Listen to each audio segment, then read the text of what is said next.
As-tu remarqué que le monde sent la faiblesse? Si tu hésites, on te piétine. Si tu cèdes, on t'utilise. Si tu te tais, on te transforme en paillasson. Et le pire, c'est qu'ils ne le font même pas par méchanceté, mais parce que c'est toi qui leur montres comment te traiter. La vie ne te passe pas dessus parce qu'elle est cruelle, mais parce que tu laisses la porte ouverte. Marc Aurèle, maître de la philosophie stoïcienne, l'avait compris mieux que quiconque. Le respect commence quand tu cesses de le demander. Alors, arrête de te justifier, cesse d'être compréhensif avec ceux qui ne te comprennent pas, et souviens-toi de ceci. L'amour sans limite s'appelle la soumission. Tu n'es pas ici pour être aimable en permanence, mais pour être cohérent avec toi-même. Si tu ne te respectes pas, le monde te marchera dessus sans même te regarder. Reste jusqu'à la fin, car je vais te révéler la clé qui explique pourquoi le monde te piétine lorsque tu oublies ta propre valeur, et comment regagner ce respect sans avoir besoin de le crier. Une fois que tu auras compris cela, rien ni personne ne te traitera plus jamais de la même manière. Mais avant de commencer la première leçon, si tu trouves ces vidéos utiles, je t'invite à t'abonner et à activer les notifications pour rester informé des dernières nouveautés. On commence? Numéro 1, la dignité ne se négocie pas. Il existe une vérité que presque personne ne te dit, mais que la vie finit toujours par t'enseigner. Si tu ne te respectes pas, le monde te marchera dessus sans même cligner des yeux. Et ce n'est pas par méchanceté, mais parce que les gens testent sans cesse jusqu'où ils peuvent aller avec toi. Ce comportement, tu le retrouveras chez les supérieurs, les amis, les partenaires, voire même dans ta propre famille. Et si tu ne poses pas de limites, eux le feront à leur manière. La dignité ne se négocie pas, même si beaucoup la troquent contre un peu de compagnie ou par peur de rester seul, ou encore par ce désir absurde de plaire à tout le monde. Mais retiens ceci, le respect ne se mendie pas. Il s'impose par la cohérence de tes actes. Tu as appris à te taire pour ne pas paraître conflictuel, à sourire quand quelque chose te dérange pour ne pas paraître antipathique, et à dire oui quand tu voulais dire non pour ne pas décevoir. Mais dis-moi, combien de temps penses-tu pouvoir continuer à te trahir juste pour que les autres se sentent à l'aise? Celui qui ne fixe pas de limites finit par vivre selon celle des autres. C'est comme laisser les clés de ta maison sur la porte et te plaindre ensuite que n'importe qui y entre. Si tu ne décides pas ce que tu acceptes, quelqu'un d'autre le fera à ta place. Et crois-moi, cela te coûtera cher. La philosophie stoïcienne l'exprime clairement, celui qui maîtrise son monde intérieur ne craint pas le jugement extérieur. Et c'est là le véritable respect profond. Ce respect naît quand tu cesses de justifier l'injustifiable, quand tu n'essaies plus de convaincre qui que ce soit que tu mérites ta place. Le stoïcien ne supplie pas, ne mendie pas d'attention, ne réclame pas d'amour. Il agit avec sérénité, car il sait que celui qui ne se respecte pas vit inévitablement à la merci des autres. Tu peux être bienveillant sans être manipulable. Tu peux avoir un grand cœur sans permettre qu'on le piétine. La différence réside dans les limites. Les limites ne sont pas des murs. Ce sont des signaux qui disent « jusqu'ici », pas plus loin. Elles ne sont pas une barrière à l'amour, mais une porte vers le respect. Quand tu apprends à dire non sans culpabilité, quand tu cesses de t'excuser d'être différent ou de te choisir en premier, quelque chose change. Le monde cesse de te voir comme une carpette et commence à te percevoir comme quelqu'un de valeur. Chaque non que tu prononces avec fermeté est un acte d'amour-propre. C'est une manière silencieuse de dire « je ne me vends pas pour moins que ce que je vaux ». Car celui qui se respecte ne le crie pas, il le démontre. Et cette cohérence dérange profondément ceux qui vivent en profitant du silence des autres. Parfois, tu penseras que tu perds des gens, mais en réalité, tu gagnes la paix. Ce n'est pas que les autres s'éloignent, c'est que tu cesses simplement de baisser la tête. Être cohérent avec toi-même a un prix, certes, mais le coût de la trahison de soi est bien plus élevé. Tu seras jugé pour avoir posé des limites, accusé d'égoïsme parce que tu te priorises, et même critiqué pour ne pas jouer le jeu. Souviens-toi, celui qui te demande de te rabaisser pour être à sa hauteur ne t'a jamais respecté. Les stoïciens voyaient cela comme une loi naturelle. Tu ne peux pas contrôler ce que les autres pensent de toi, mais tu peux choisir de ne pas participer à ce qui te dégrade. Apprends à te retirer à temps. Apprends à quitter les conversations qui ne cherchent qu'à t'épuiser. Apprends à ne pas t'expliquer devant ceux qui ont déjà décidé de ne pas te comprendre. Parfois, la plus grande preuve de respect envers toi-même, c'est de partir sans faire de bruit. La dignité n'a pas besoin de discours, elle se manifeste dans la façon dont tu refuses de rester là où l'on ne te valorise plus. Et si un jour tu hésites entre plaire ou te respecter, choisis toujours la seconde option. Car les personnes qui t'aiment vraiment n'ont pas besoin que tu t'humilies pour être aimé, elles ont besoin de te voir debout pour t'admirer. Il n'y a rien de plus attirant que quelqu'un capable de dire « ça suffit » sans trembler. Alors, la prochaine fois que la vie te pousse à céder, souviens-toi, quand tu te respectes, tu ne perds rien d'essentiel, tu perds seulement ce qui était de trop. Comme le disait Brian Tracy, le respect de soi ne s'impose pas par les cris, il se gagne par la cohérence. Numéro 2, cesse de demander la permission d'exister. Tu as passé une grande partie de ta vie à demander la permission d'exister. Tu demandes la permission de parler, de donner ton avis, de ressentir, d'être toi-même. Tu t'excuses pour tout, pour déranger, pour ne pas être d'accord, pour ne pas correspondre, pour vouloir quelque chose de différent. Mais dis-moi, jusqu'à quand vas-tu continuer à baisser la tête, simplement pour que les autres ne se sentent pas mal à l'aise de ta présence? Cesse de demander la permission d'exister. Personne n'a l'autorité morale pour décider si tu mérites une place, une voix ou de la dignité. Si tu continues d'attendre qu'on t'applaudisse pour être toi, prépare-toi à passer ta vie dans la file de ceux qui mendient des miettes émotionnelles.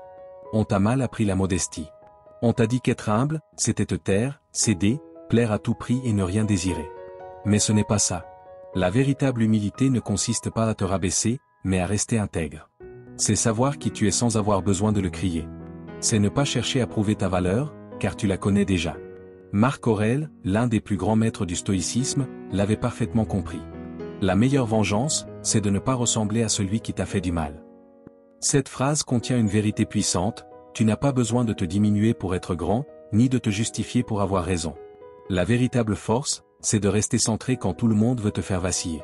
Le problème, c'est qu'on t'a fait croire que ta valeur dépendait de ce que les autres pensent. Alors tu t'efforces d'être agréable, de ne déranger personne, d'être celui ou celle que tout le monde aime bien. Mais pendant ce temps, tu te vides. Chaque fois que tu changes pour plaire, tu perds un morceau de ton identité. Celui qui vit dans la quête d'approbation devient le prisonnier de tous. Tu deviens une marionnette émotionnelle, tirée par les fils des attentes des autres.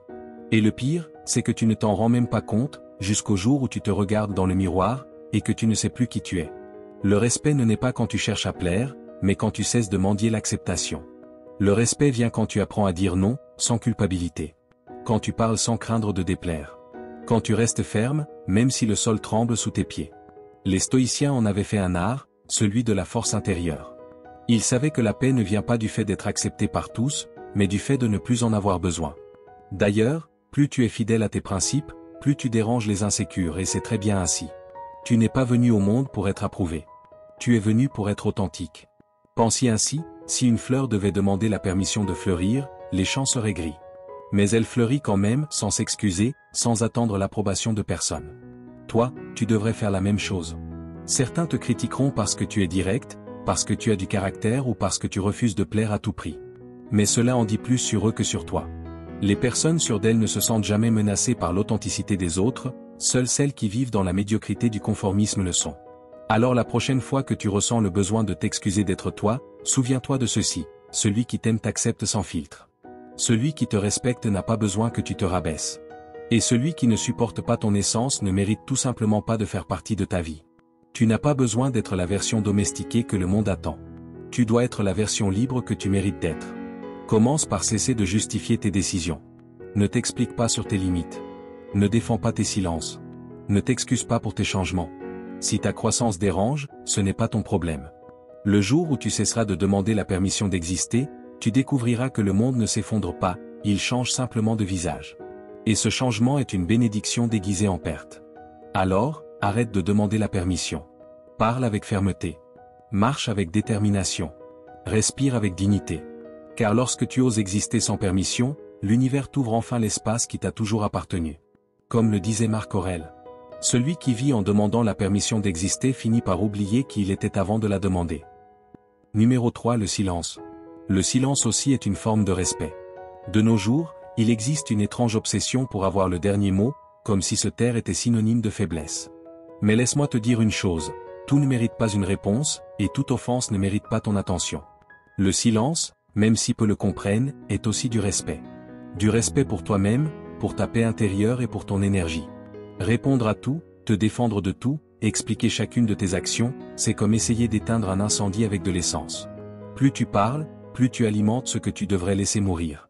Nous vivons à une époque où tout le monde veut avoir raison, mais où personne ne veut avoir la paix. On te provoque, on t'attaque, on te déforme, et tu ressens ce besoin de tout clarifier. Pourtant, cela n'en vaut pas toujours la peine. Sénèque, dans sa sagesse stoïcienne, l'a dit de manière magistrale, une grande part de la liberté consiste à ne pas répondre. Et il avait raison. Se taire n'est pas se soumettre. C'est choisir la paix plutôt que l'orgueil. C'est regarder l'autre et penser, je ne vais pas me rabaisser au niveau de celui qui a besoin de crier pour se sentir écouté. Le silence n'est pas de la lâcheté, c'est la maîtrise de soi. C'est l'art de savoir quand ta parole construit et quand elle ne fait qu'ajouter au vacarme. Les stoïciens en faisaient une discipline, observer, comprendre, agir seulement quand c'est nécessaire. Non pas par peur, mais par sagesse. Car celui qui se respecte n'entre pas dans toutes les batailles, encore moins dans celles qui ne cherchent qu'à lui voler sa sérénité. Imagine un instant que chaque provocation soit une corde tendue pour t'attirer dans la boue. Si tu tires dessus, tu tombes. Si tu la lâches, l'autre reste seul à se battre contre lui-même. Voilà la victoire que peu comprennent, gagner sans combattre. La société t'incite à réagir, à prouver, à défendre ta position. Mais pourquoi ? Pour convaincre quelqu'un qui a déjà décidé de ne pas t'écouter ? Cela n'a aucun sens. La véritable force ne réside pas dans le fait de crier plus fort, mais dans ta capacité à rester calme quand tout autour de toi n'est que bruit. Le respect se manifeste aussi dans le refus d'entrer dans des batailles inutiles. Parfois, te respecter, c'est ne pas répondre. Ne pas te justifier. Ne pas te rabaisser. C'est regarder le conflit droit dans les yeux et dire « Je ne veux pas gagner cette discussion, je veux garder ma paix ». Car, au fond, ceux qui te volent ton énergie, ce n'est pas les autres, mais le nombre de fois où tu les laisses entrer dans ton esprit. La sérénité déroute plus que n'importe quel cri. Quand quelqu'un cherche à te provoquer et que tu choisis simplement de sourire ou de t'en aller, tu le désarmes complètement. Le silence possède une force que le bruit ne pourra jamais égaler. Il dérange ceux qui vivent du drame, car ils ne savent pas comment faire face à quelqu'un qui ne réagit pas. C'est comme se battre contre le vent, tu t'épuises toi-même. Ne te trompe pas, te taire ne veut pas toujours dire que tu es d'accord. Parfois, tu te tais simplement parce que cela n'en vaut pas la peine. Parce que ton temps est précieux et que ton énergie n'est pas négociable. Chaque fois que tu choisis de ne pas répondre à l'absurde, tu te dis à toi-même, je me respecte trop pour me perdre là-dedans. Voilà l'essence même de la maîtrise de soi que prônait la philosophie stoïcienne, ne pas laisser l'extérieur perturber ton équilibre intérieur. Alors, la prochaine fois que quelqu'un tentera de t'entraîner dans une dispute inutile, souviens-toi de ceci, le silence ne te rend pas faible, il te rend maître de toi. Celui qui se maîtrise, triomphe non pas de l'autre, mais de son propre ego. Et cette victoire-là dure bien plus longtemps que n'importe quelle parole.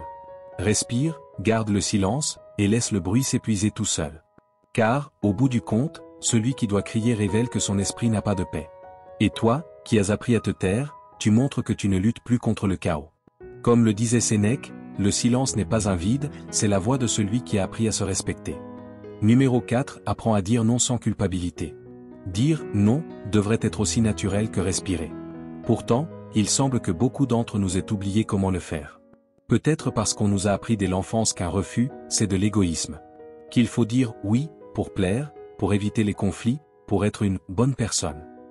Et ainsi, tu accumules des engagements que tu ne veux pas, des conversations qui t'épuisent et des relations qui ne t'apportent rien. Jusqu'au jour où tu te regardes dans le miroir et que tu réalises que tu vis la vie des autres au lieu de la tienne. Apprendre à dire non, sans culpabilité, ce n'est pas de l'arrogance, c'est de l'intelligence émotionnelle. C'est comprendre que chaque fois que tu te trahis pour faire plaisir, tu perds de ton pouvoir. Dire non ne fait pas de toi quelqu'un d'égoïste, mais quelqu'un de conscient de ton temps, de ton énergie, de tes priorités. Le problème, c'est que nous avons peur de décevoir. Mais n'est-ce pas absurde ? Tu crains de blesser les autres pendant que toi, tu te brises de l'intérieur. Tu as peur de paraître froid, alors que tu ne fais que protéger ta paix. C'est comme prêter de l'argent que tu n'as pas, tu finis vide et en plus coupable. Les stoïciens, qui comprenaient la nature humaine mieux que quiconque, pensaient que la vertu réside dans l'action guidée par la raison, non par la complaisance. Savoir dire non est une forme de raison pratique, choisir ce qui construit plutôt que ce qui détruit. La plupart des gens qui ne savent pas refuser finissent par dire oui à leur propre destruction. Et je ne parle pas seulement de promesses ou d'obligations. Je parle de ces emplois que tu détestes mais que tu gardes par peur du regard des autres, de ces amitiés qui t'épuisent mais que tu maintiens pour ne pas paraître antipathique, de ces conversations vides que tu poursuis juste pour éviter un silence. Tout cela, c'est dire oui, quand tu aurais dû dire stop. Et pendant ce temps, ton respect de toi-même se dissout entre excuses et sourires forcés. Mettre des limites, ce n'est pas construire des murs. C'est protéger ton énergie. Un mur sépare, un limite définit. Ce n'est pas la même chose de s'éloigner par orgueil que de le faire par santé mentale. Observe les gens les plus paisibles, ce sont ceux qui ont appris à utiliser le non comme un bouclier, pas comme une arme. Ils n'attaquent pas, ils se préservent simplement. Et bien sûr, cela dérange ceux qui étaient habitués à ta soumission. Mais c'est le prix de la cohérence, perdre l'approbation de ceux qui profitaient de ton absence de limite. Une méthode simple mais puissante pour commencer est la suivante. Chaque fois que tu t'apprêtes à dire oui, fais une pause. Demande-toi, est-ce que j'ai vraiment envie de faire cela, ou ai-je simplement peur de décevoir? Si la réponse vient de la peur, alors le non est la bonne option. Sois direct, sans trop te justifier. Expliquer tes limites à quelqu'un qui ne les respecte pas, c'est perdre ton temps. Parfois, un simple « je ne peux pas, je n'ai pas envie » ou « non » suffit. Tu ne dois à personne une dissertation sur tes décisions. Apprendre à dire « non » t'apprend aussi à donner du sens à tes « oui ». Car quand tu acceptes par liberté et non par obligation, tes actions ont du poids. Personne ne te manipule, personne ne te culpabilise, personne ne t'utilise. Tu donnes ce que tu peux, quand tu le peux et cela te redonne du pouvoir. La philosophie stoïcienne nous rappelle que la liberté commence par la maîtrise de soi. Tu ne peux pas contrôler ce que les autres pensent de toi, mais tu peux contrôler ta réponse. Et chaque fois que tu choisis de dire « non » sans culpabilité, tu te libères du besoin d'approbation. Car au fond, plaire à tout le monde est impossible. Mais te respecter dépend entièrement de toi. Alors, la prochaine fois que quelqu'un te demandera quelque chose que tu sais être épuisant, souris calmement et dis « non ». Pas avec colère, mais avec conviction. Car celui qui sait refuser ne perd pas, il se préserve. Le « non » que tu as du mal à dire aujourd'hui sera le « merci » que tu te diras demain. Comme le disait Carl Jung, dire non ne t'éloigne pas des autres, cela te rapproche de toi-même. Numéro 5, tout le monde ne mérite pas d'avoir accès à toi. Il existe une vérité inconfortable que peu acceptent. Tout le monde ne mérite pas d'avoir accès à toi. Tout le monde ne mérite pas ton temps, ton attention ni ton énergie. Et ce n'est pas parce que tu te crois supérieur, mais parce que tu comprends enfin qu'on ne peut pas avancer en ouvrant son âme à ceux qui ne viennent que pour la vider. Les gens ne changent pas, ils finissent simplement par révéler leur véritable visage avec le temps. Au début, tout semble lumineux, sympathique, bien intentionné. Mais au fil des jours, les masques tombent. C'est alors que tu découvres qui venait partager sa lumière et qui ne cherchait qu'à te la voler. Le problème, c'est que parfois tu confonds l'amour-propre avec l'égoïsme. Tu as du mal à fermer des portes parce que tu crois être froid, alors qu'en réalité, tu fais preuve de sagesse. Ne deviens pas le refuge de ceux qui ne viennent que lorsqu'il pleut. Certaines personnes apparaissent quand tout s'effondre, mais pas pour t'aider à reconstruire, elles cherchent simplement un abri sous ton toit jusqu'à ce que l'orage passe. Et quand le soleil revient, elles partent sans se retourner. Cesser de leur ouvrir la porte la prochaine fois n'est pas de la cruauté, c'est du respect envers toi-même. Épictète, maître de la philosophie stoïcienne, enseignait que ce n'est pas ce qui t'arrive qui te blesse, mais la manière dont tu y réponds. Et dans ce cas, la réponse la plus puissante, c'est de poser des limites, non pas avec rancune, mais avec conscience. Apprendre à fermer des portes, ce n'est pas rejeter le monde, c'est choisir à qui tu ouvres ton espace. Car tout le monde ne mérite pas ton accueil, tout sourire n'est pas sincère. Toute parole n'est pas écoute. Toute présence n'est pas respect. Le respect de soi consiste aussi à savoir reconnaître cela et à agir en conséquence. Imagine ton énergie comme une maison avec peu de chambres. Tu ne peux pas accueillir tout le monde sans finir à l'étroit. Certains invités arrivent, te remercient et laissent l'endroit plus beau qu'ils ne l'ont trouvé. D'autres, au contraire, entre les pieds pleins de boue, critiquent la décoration et s'offusquent quand tu leur demandes de nettoyer. À cela, il faut montrer la sortie avec élégance. Tu ne peux pas préserver ta paix intérieure si tu laisses la porte ouverte à ceux qui n'apportent que du bruit. Fermer des portes sans rancune est un article. Il ne s'agit ni de haïr ni de se venger, mais de laisser partir sans amertume. La distance n'est pas toujours une marque d'orgueil, parfois, c'est simplement de l'amour-propre déguisé en silence. Il y a des gens qui doivent perdre ton accès pour comprendre ta valeur. Et si c'est le cas, qu'il en soit ainsi. Tu n'es pas ici pour être disponible 24 heures sur 24 pour tout le monde. Tu es ici pour grandir, pour construire, pour partager avec ceux qui t'élèvent réellement. Les stoïciens parlaient de l'importance de la sérénité intérieure, il ne s'agit pas de fuir le monde, mais d'empêcher le monde de te voler ta paix. Et une partie de cette paix vient du fait d'apprendre à dire « non plus ». Non plus à ceux qui utilisent ta bonté comme un joker. Non plus à ceux qui ne se souviennent de toi que lorsqu'ils ont besoin de toi. Non plus à ceux qui se déguisent en victimes pour te manipuler. Le pardon est noble, oui, mais la répétition est une forme de folie. Alors, commence à être sélectif avec ton énergie. Tout le monde ne mérite pas une réponse. Tout le monde n'a pas droit à ton attention. Et tout le monde qui s'éloigne ne te perd pas, parfois, c'est toi qui te sauves. Accepte que grandir implique de filtrer, et que mûrir, c'est comprendre que ta paix vaut plus que n'importe quel lien toxique. Au fond, tu ne fermes pas des portes, tu laisses ouvertes les bonnes. Car celui qui veut vraiment rester n'a pas besoin d'entrer par la force. Il frappe, attend et respecte. Et ce genre de personnes, ce sont les seuls qui méritent l'accès à toi. Épictète disait un jour, fermer une porte à temps n'est pas de la froideur, c'est la manière la plus intelligente de protéger ta paix. Numéro 6 ou la valeur d'être seul. Il y a des gens qui ont tellement peur de la solitude qu'ils acceptent n'importe quelle compagnie, simplement pour ne pas entendre leur propre silence. Ils sautent de relation en relation, de groupe en groupe, de bruit en bruit, comme si être seul était un châtiment et non une opportunité. Mais laisse-moi te dire quelque chose que peut-être personne n'a jamais osé te dire. Être seul n'est pas une tragédie, c'est un privilège. C'est l'espace que la vie t'offre pour te reconstruire sans interférence, pour t'écouter vraiment, pour te reconnaître sans masque. Et oui, au début, ça fait mal. Parce que lorsque le bruit extérieur s'éteint, tu te retrouves face à toi-même. Et cette conversation-là est souvent inconfortable, mais c'est aussi la plus sincère que tu auras dans ta vie. Marc Aurèle, l'un des plus grands penseurs de la philosophie stoïcienne, disait « Celui qui vit en harmonie avec lui-même vit en harmonie avec l'univers ». Et il avait raison. Tu ne peux pas espérer trouver la paix chez les autres si tu ne la découvres pas d'abord en toi-même. La solitude, lorsqu'on la comprend, n'est pas une absence, mais une présence. C'est être vraiment avec soi.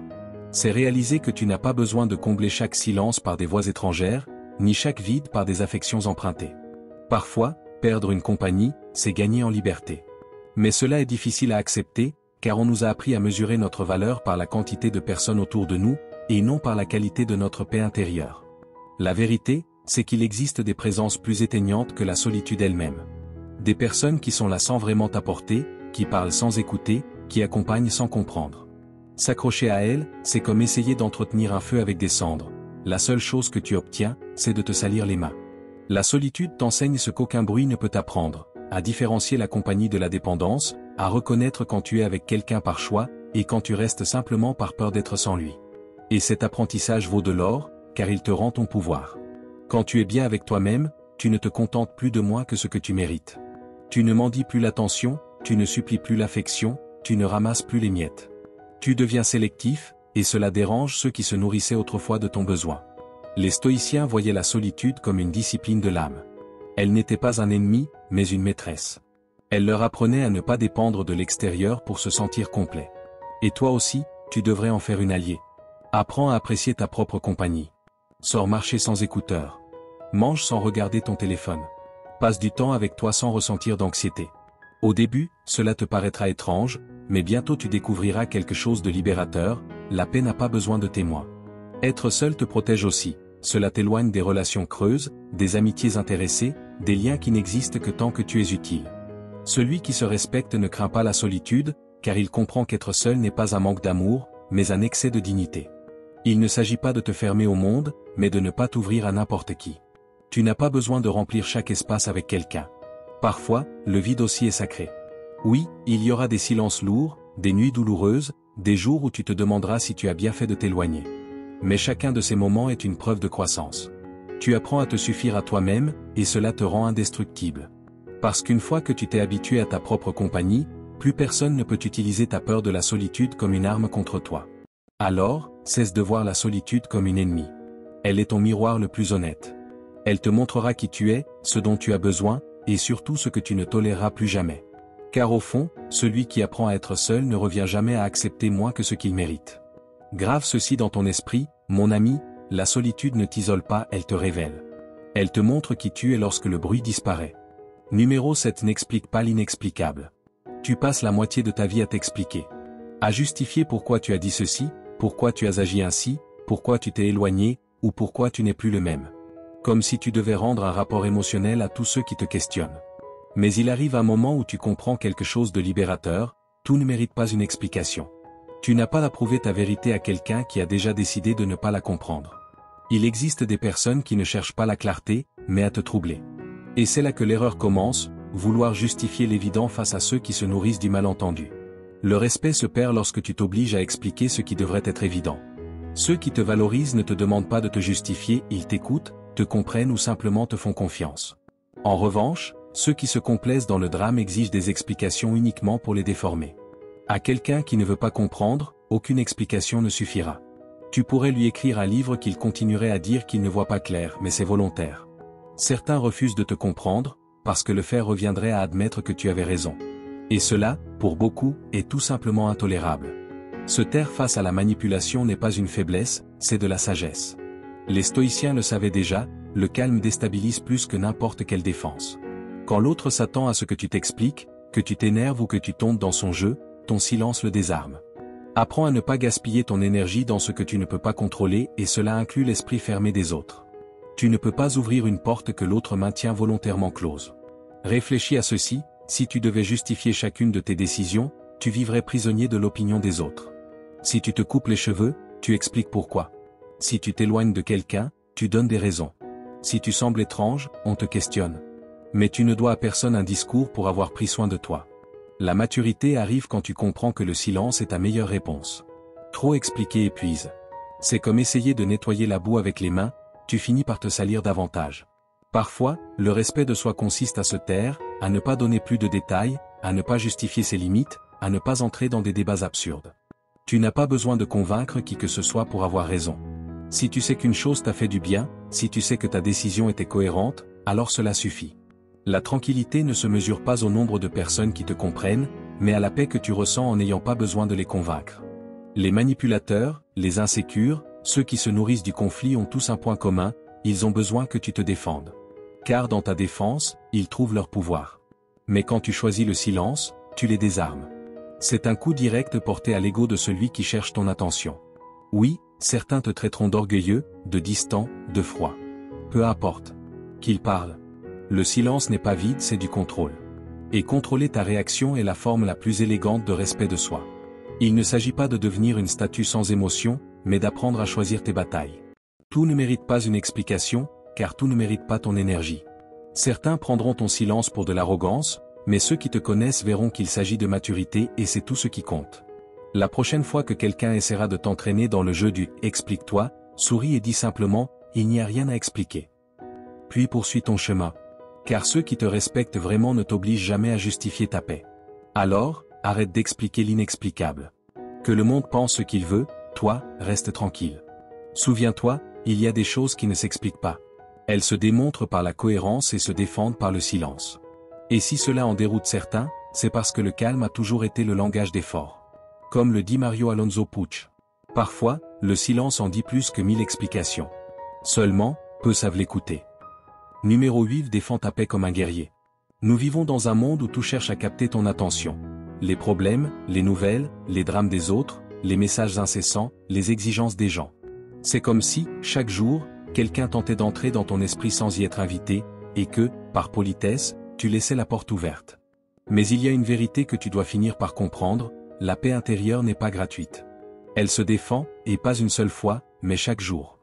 Défends ta paix comme un guerrier, car celui qui te vole ton calme te dérobe bien plus que du temps, il t'enlève ta clarté, ton sommeil, ton équilibre, et surtout, ton pouvoir. La psychologue Marian Roras l'explique très bien. Lorsque tu vis en mode alerte, ton corps produit du cortisol, cette hormone du stress qui te maintient sous tension, même quand rien ne se passe. C'est comme si une alarme restait allumée toute la journée. C'est pourquoi défendre ta paix n'est pas un luxe spirituel ni une mode de développement personnel, c'est une nécessité biologique. Ton esprit a besoin de repos, de silence et de limites claires. Cependant, la plupart des gens confondent la calme avec la faiblesse. Ils croient que si tu ne réagis pas, c'est que tu t'en fiches. Mais ne pas répondre est aussi une réponse, et parfois, la plus intelligente de toutes. Les stoïciens, maîtres dans l'art de la sérénité, le savaient mieux que quiconque. Ils disaient, celui qui parvient à se maîtriser intérieurement a déjà conquis le monde. Et ils avaient raison. Ne te bats pas pour avoir raison, bats-toi pour garder ta sérénité. Ne discute pas avec ceux qui cherchent à te provoquer. Ne réponds pas à ceux qui ne veulent que t'épuiser. Chaque dispute inutile est un piège déguisé en dialogue. La philosophie stoïcienne t'enseigne que tu ne peux pas contrôler ce que les autres font, mais tu peux toujours contrôler ta réaction. Et c'est là que réside ta véritable liberté. Pense à ta paix comme à un château, à l'intérieur se trouve ton calme, ta clarté et ton équilibre. Mais si tu laisses entrer n'importe qui avec ses plaintes, ses cris ou son énergie négative, ta forteresse s'effondre. Mettre des limites, ce n'est pas de l'orgueil, c'est de l'amour-propre. Tu ne perds pas ta tranquillité quand tu décides que ta paix vaut plus que d'avoir le dernier mot. Tu n'as pas à participer à chaque bataille qu'on te propose, certaines se gagnent simplement en refusant d'y entrer. Apprends à observer avant de réagir. Si quelqu'un tente de te provoquer, compte jusqu'à 3. Si une situation te dépasse, éloigne-toi. Si une conversation devient toxique, garde le silence. Ce n'est pas fuir, c'est préserver ce qui t'apporte de la stabilité. Un vrai guerrier ne combat pas chaque ennemi, il ne se bat que lorsque la cause en vaut la peine. Et ta cause la plus importante, c'est toi. Défendre ta paix, c'est aussi choisir avec soin à qui tu prêtes ton oreille. Toutes les voix ne méritent pas ton attention. Certaines personnes t'apportent de la sérénité, d'autres te la volent comme des aspirateurs émotionnels. Les repérer à temps est essentiel.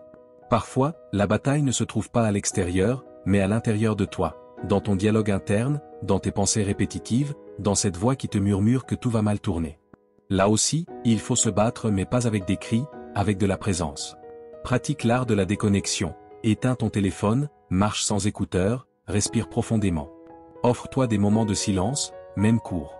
Ton esprit se fatigue, et un esprit fatigué réagit toujours mal. Ta paix ne se défend pas avec des épées, mais avec des limites, de la distance, et des décisions cohérentes. Souviens-toi, défendre ta paix ne veut pas dire t'isoler du monde, mais refuser de le laisser te dévorer. Être fort, ce n'est pas crier plus fort que les autres, c'est rester calme quand tout tremble. Celui qui maîtrise son calme maîtrise son destin. Alors, la prochaine fois que quelqu'un te provoque, que le chaos frappe à ta porte, ou que la vie te pousse à perdre ton sang-froid, rappelle-toi ceci. Ta paix vaut plus que n'importe quelle discussion. Et si tu dois choisir entre avoir raison et rester serein, choisis toujours la sérénité. Comme le dit Marian Roras. Ta paix ne se négocie pas. Elle se protège en silence et se défend avec dignité. Numéro 9. N'accepte jamais moins que ce que tu mérites. Il y a une phrase que nous devrions tous graver dans notre esprit, n'accepte jamais moins que ce que tu mérites. Car chaque fois que tu le fais, tu ne te contentes pas simplement, tu te trahis. Et le pire, c'est que tu finis par appeler « amour » ce qui n'est que de l'habitude, patience, ce qui est en réalité de la résignation, et « respect » ce qui n'est qu'une tolérance minimale. Tu t'habitues à recevoir des miettes et tu convaincs ton esprit que c'est un festin. Mais non.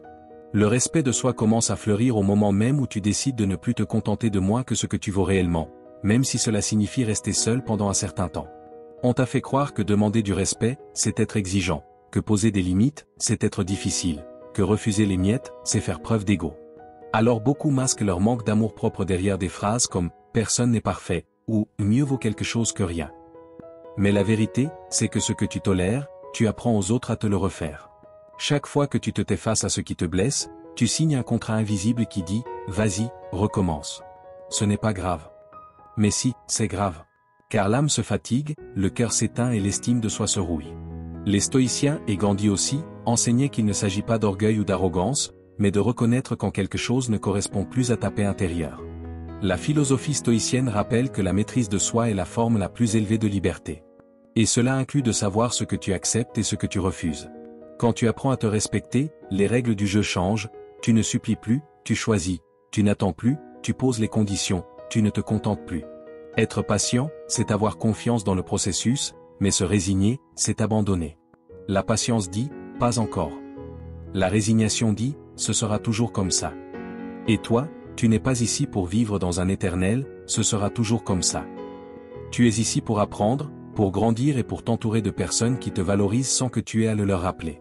Réfléchis à cela, si un serveur te sert la moitié de l'assiette que tu as commandée et que tu souris en disant que ce n'est pas grave, que fera-t-il la prochaine fois?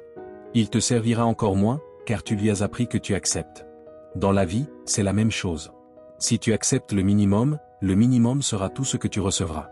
Si tu te contentes de miettes émotionnelles, l'amour véritable n'arrivera jamais, car c'est toi-même qui bloques la porte. Apprendre à ne pas accepter moins que ce que tu mérites n'est pas un acte de rébellion, c'est un acte de guérison.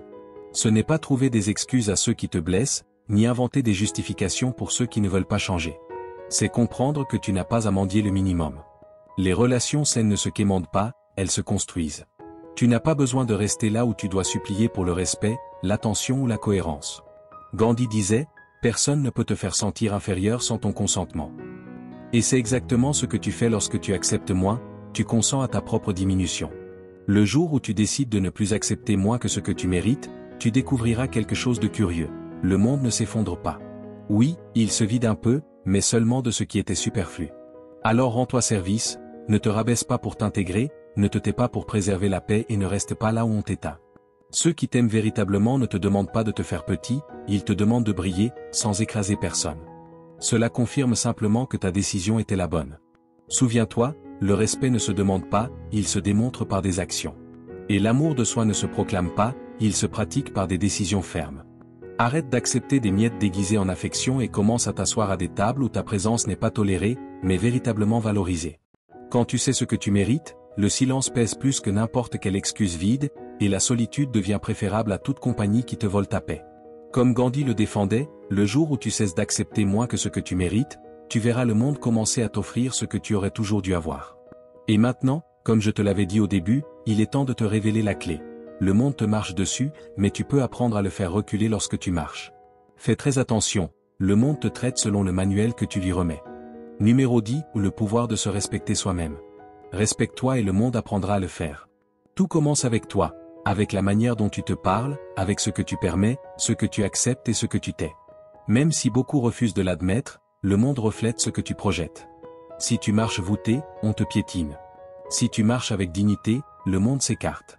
Pas parce que tu crains quelqu'un, mais parce que tu n'as plus besoin de prouver quoi que ce soit. Comme le disait Sénèque, l'un des grands maîtres de la philosophie stoïcienne, celui qui se respecte lui-même ne se laisse pas dominer par l'opinion des autres. Et voici la clé, quand tu te traites avec valeur, tout autour se réajuste. Le respect de soi ne s'exige pas, il se rayonne. Tu n'as pas besoin de le crier, il suffit de le vivre. Il n'est pas nécessaire de répéter « je vaux beaucoup ». Ta posture, ton attitude et ton énergie le disent pour toi. Le monde ne peut ignorer quelqu'un qui se choisit et se respecte. Le respect se remarque dans ta capacité à dire « non » sans culpabilité, à t'éloigner silencieusement et à choisir ta paix plutôt qu'une dispute. Il se voit dans les limites que tu poses, dans les personnes que tu laisses derrière toi, et dans les batailles que tu ne combats plus. Respecter soi-même ne signifie pas marcher avec arrogance, mais avec conscience. Réfléchis à ceci, si tu ne te choisis pas en premier, le monde te laissera pour la fin. Les gens perçoivent lorsque tu ne te priorises pas, et crois-moi, personne ne viendra te placer à l'endroit que tu ne te donnes pas. Si tu ne définis pas la valeur de ton temps, d'autres te le feront perdre. Si tu ne valorises pas ton silence, on le remplira de bruit. Et si tu ne t'aimes pas, tu finiras par accepter n'importe quelle imitation bon marché de cet amour. Les stoïciens enseignaient que la véritable force ne réside pas dans le contrôle du monde, mais dans le contrôle de soi-même. Cela inclut apprendre à devenir ton propre allié. Sénèque disait qu'aucun homme n'est plus digne de mépris que celui qui se méprise lui-même. Fort, n'est-ce pas? Mais totalement vrai. Si tu ne te respectes pas, tu ouvres la porte au mépris déguisé en affection, à la manipulation enveloppée de compliments et à la médiocrité qui se fait passer pour de la compagnie. Commence donc par de petites choses. Ne te parle pas mal, ne t'excuse pas d'être toi, ne te rabaisse pas pour être compris. Parle avec fermeté, même si ta voix tremble. Habille-toi comme quelqu'un qui s'apprécie, agis comme quelqu'un qui mérite le meilleur, et surtout, reste calme lorsqu'on te teste. Car on le fera toujours. Il y aura toujours quelqu'un qui tentera de mesurer jusqu'où il peut aller avec toi, et c'est là que ton respect de soi doit parler pour toi. Ne cherche pas de validation externe, cherche la cohérence interne. Quand tu marches avec dignité, le monde le remarque. Et non, tout le monde ne t'applaudira pas. Certains s'éloigneront même, mais que ce vide soit béni, il élimine ce qui n'était pas à ta hauteur. Le respect de soi nettoie le chemin, même si au début cela fait mal. Alors cesse de supplier pour être vu et commence à briller, naturellement. Arrête d'expliquer tes limites et commence à les maintenir. Souviens-toi, lorsque tu te traites comme quelqu'un de précieux, le monde l'apprend rapidement. Il suit tes paroles, il suit ton exemple. Comme le disait mon père, le respect de soi ne s'impose pas, il se communique par la façon dont tu marches dans le monde. Si tu es arrivé jusqu'ici, écris dans les commentaires, qui ne pose pas de limite devient un paillasson. Je t'invite à t'abonner, à activer les notifications et à commenter pour que YouTube reconnaisse que ces vidéos sont utiles pour des personnes comme toi. Cela nous motive à continuer à créer du contenu similaire à l'avenir. Je te suggère aussi de regarder nos 2 dernières vidéos recommandées. Merci sincèrement pour ton temps et ton soutien. Nous nous retrouvons dans notre prochaine aventure.